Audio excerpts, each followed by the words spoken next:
The flood situation worsened in Assam, India, upstream of the Sylhet region. More than 37,000 people in 13 districts have been affected.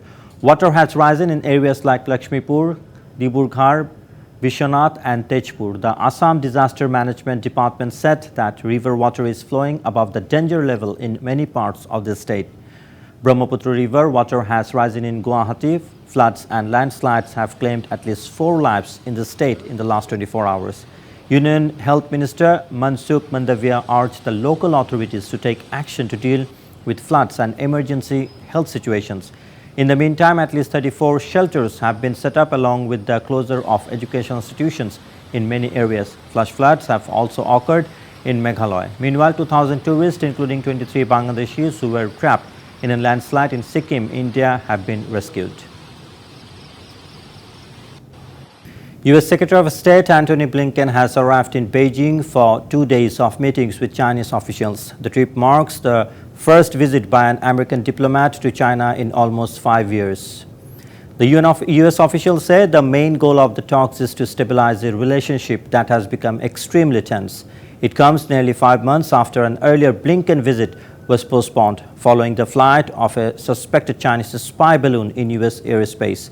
The U.S. has been lowering expectations for the visit, and both sides have made clear they do not expect any major breakthrough. The goal, U.S. officials say, is to reopen lines of high-level communications and stabilize relations that have become strained since the balloon incident.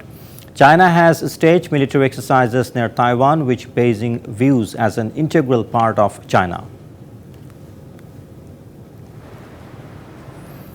South African President Cyril Ramaphosa, who is in Russia as part of his peacekeeping delegation, told his Russian counterpart Vladimir Putin that the war in Ukraine must stop.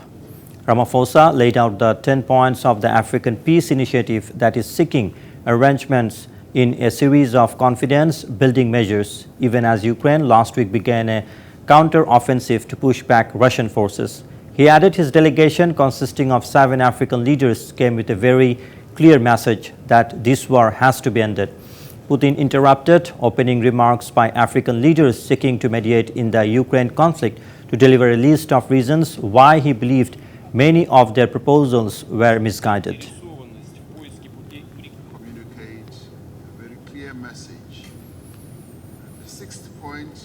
International Day for Countering Hate Speech is being marked across the globe as every year on June 18. It serves as a vital reminder of the urgent need to address the global issue of hate speech. In a world where communication technologies have amplified their reach and impact, hate speech continues to fuel violence, intolerance and division. In a message, UN Secretary General Antonio Guterres has said hate speech is used to stoke fear and division, often for political gain and at an immense cost to communities and societies. It incites violence, tensions, and impedes efforts to foster mediation and dialogue.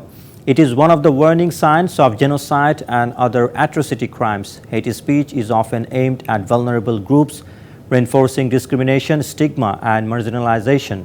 Minorities, women, refugees, migrants, and people of diverse sexual orientation and gender identity are frequent targets. Social media platforms can amplify and spread hate speech at lightning speed.